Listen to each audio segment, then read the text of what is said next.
अस्सलाम वालेकुम dear students. इस वीडियो में हम सीखेंगे कि हम सैंपल साइज कैलकुलेट कैसे करते हैं, स्पेसिफिकली क्रॉस सेक्शनल स्टडी का सैंपल साइज कैलकुलेट हम कैसे करते हैं। क्योंकि जब भी हम कोई टॉपिक डिसाइड करते हैं तो उसके फ़ौरन बाद हमने उसका हाइपोथेसिस बनाना होता है और साथ ही सैंपल साइज कैलकुलेट करना होता है।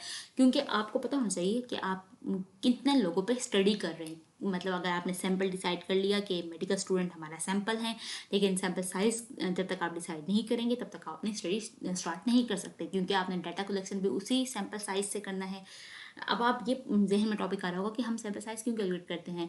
हम इसलिए कैलकुलेट करते हैं क्योंकि हम पूरी यूनिवर्सिटी में, अगर हमने मेडिकल स्टूडेंट डिसाइड किए हैं तो हम पूरी यूनिवर्सिटी को नहीं ले सकते अपने सैंपल में। ठीक है, तो हमने कुछ स्टूडेंट्स को लेना होता है, तो हम इस वजह से सैंपल साइज कैलकुलेट करते हैं। अब सैंपल साइज कैलकुलेट करने के लिए जो हमारा कैलकुलेटर होगा वो होगा WHO ऑर्गेनाइजेशन जेनेवा कैलकुलेटर। अब ये कैलकुलेटर जो निशा मेडिकल यूनिवर्सिटी के स्टूडेंट्स हैं वो किसी भी NRC SF के मेंबर से जाके इंस्टॉल करा सकते हैं। और दूसरा जो बाकी मेडिकल यूनिवर्सिटी के स्टूडेंट्स हैं उनके लिए मैं अपनी कम्युनिटी में चैनल की वहाँ लिंक शेयर कर दूंगी, तो वो उसके थ्रू डाउनलोड कर सकते हैं उसको। ठीक है, कुछ अरसे बात करूंगी। तो फिलहाल अगर आप वरना किसी शॉप पे जाकर सॉफ्टवेयर की जो शॉप्स होती हैं वहाँ से WHO जेनेवा कैलकुलेटर डाउनलोड करा सकते हैं।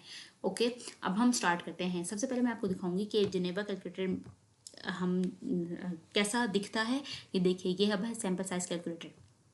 अब इसमें ना हमारे पास बहुत सारे ऑप्शन होते हैं कि हम 1 सैंपल सिचुएशन के लिए भी कैलकुलेट कर सकते हैं, 2 सैंपल सिचुएशन के लिए भी, केस कंट्रोल स्टडीज़ के लिए भी कर सकते हैं, कोहॉर्ट स्टडी के लिए भी कर सकते हैं।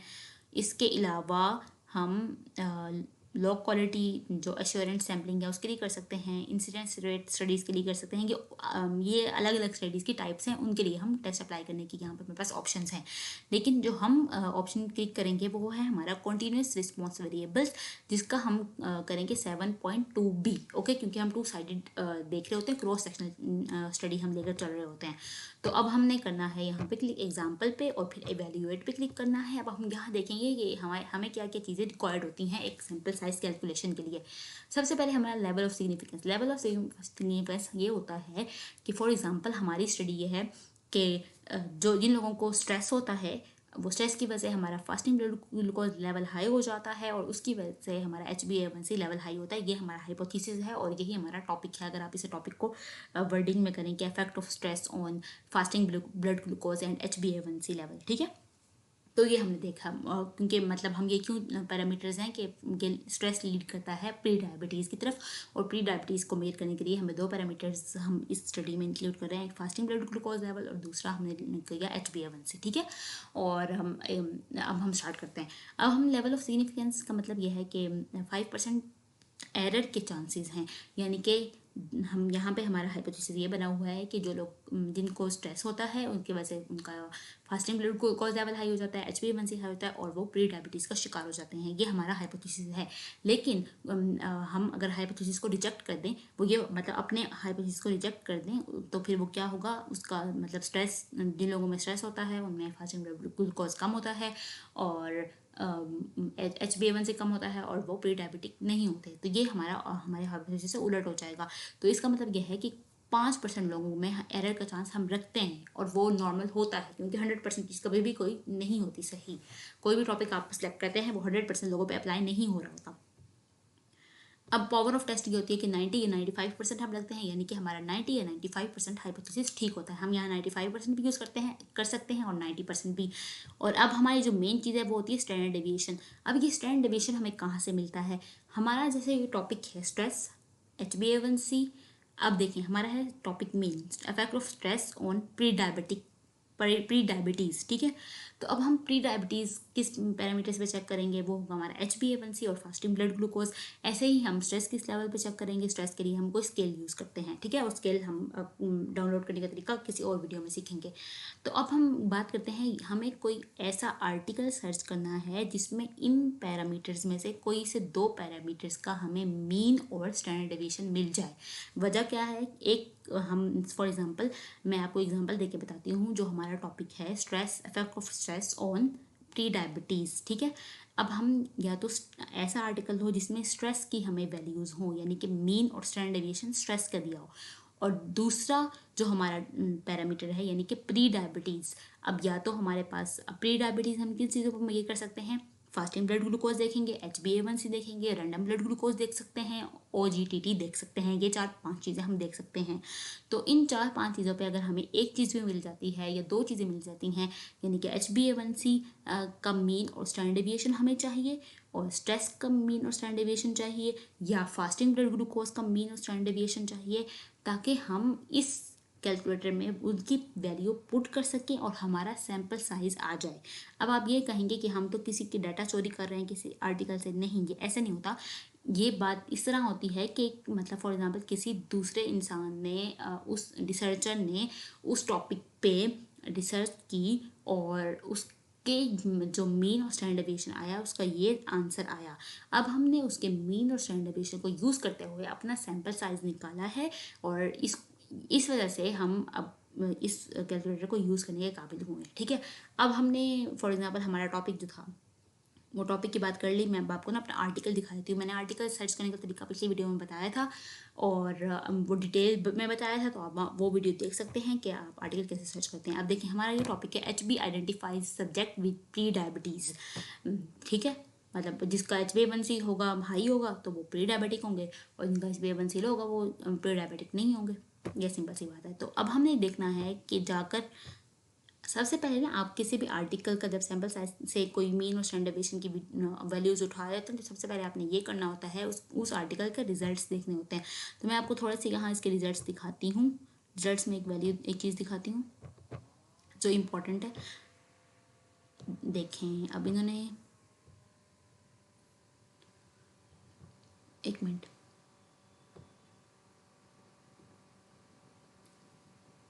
ये अभी उन्होंने कहा हुआ, in this study patients with HbA1c prediabetes had slightly higher glycaemic values at every OGT time point compare to control. इसका मतलब ये है कि जो पेशेंट HbA1c का हाई है उनमें ग्लाइसेमिक वैल्यूज हाई होती हैं, और प्री डायबिटिक के वो पेशेंट्स होते हैं। ठीक है, और उनका OGTT भी हाई होता है। इसका मतलब यह है कि हमारा जो टॉपिक है effect of stress on pre diabetes, जितने पैरामीटर्स हैं उसमें उनका आपस में डायरेक्ट रिलेशन है।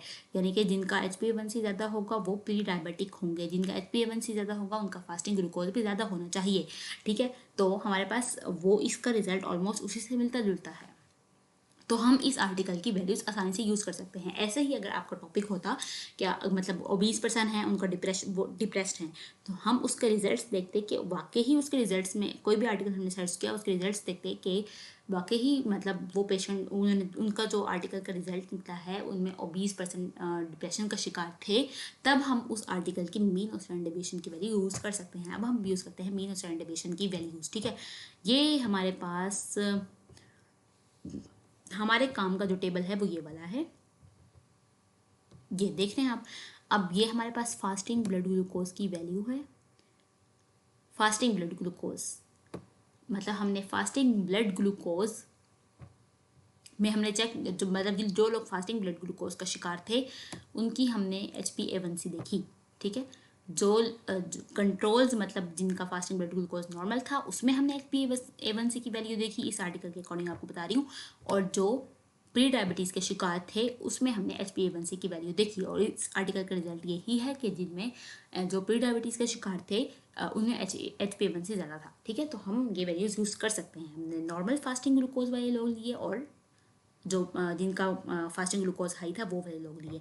अब यहाँ हमारे पास 2 वैल्यूज़ हैं। ठीक है, अब मैं यहाँ पे यूज़ करती हूँ कंट्रोल्स का जो मीन है, ये होता है मीन प्लस माइनस के बाद होता है हमारा स्टैंडर्ड डेविएशन। अब हमने इन वैल्यूज़ को यूज़ करना है। 85.3 और 8 हमारे पास वैल्यू है कंट्रोल्स में। ठीक है, अब हमने क्या करना है, अपना सैम्पल साइज खोलेंगे, सैम्पल साइज कैलकुलेटर। अब हम जाएंगे मीन हमने लिखा 85, ये test value of population mean. ठीक है, आप ऑल्टरनेट भी वैल्यूज़ यूज़ कर सकते हैं, यानी कि आप कंट्रोल के भी यहाँ लिख सकते हैं और जो आपका प्री डायबिटीज़ है उसके भी लिख सकते हैं। मैं आपको दोनों तरीके से करके दिखाती हूँ। हमने यहाँ लिखा 85.3। ठीक है, ये हो गया मीन, और उसका स्टैंडर्ड डेविएशन था हमारे पास, एक मिनट मैं भूल गई हूँ,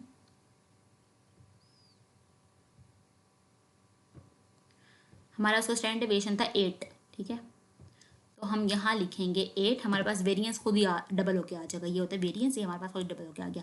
और जो हमारे पास दूसरी ये साइट आएगी, यानी कि जो 89.2 जो हमारे पास प्री डायबिटिक है उसका मीन है, इसका हम स्टैंडर्ड डेविएशन ले लेंगे क्योंकि उसके पास हमारी वैल्यू पुट करने की जगह ही नहीं है। ठीक है, तो हम सिर्फ इसका लेते हैं 89.3 मीन। ये 89.3 मीन आ गया। अब देखिए ये हो गया हमारा सैम्पल साइज कैलकुलेट, ये हो गया हमारे पास 43 आपका सैम्पल साइज आया है यहाँ पे, ठीक है। अब यहाँ पे आपका सैम्पल साइज जो आया है वो है 43।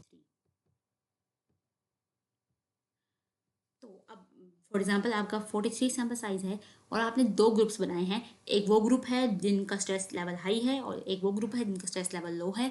तो 43 + 43 यानी आपने जो वो अपनी पॉपुलेशन में से जो आपने सैम्पल्स की पॉपुलेशन सेलेक्ट की है या सैम्पल सेलेक्ट किए यानी कि मेडिकल स्टूडेंट सेलेक्ट किए हैं, उसमें से आपको 43 ऐसे लोग चाहिए जो स्ट्रेस जिनमें हो। स्ट्रेस का कैसे पता चलेगा? आप उनसे क्वेश्चन फिल कराएंगे तो आपको पता चलेगा कि वो स्ट्रेस में हैं कि नहीं हैं।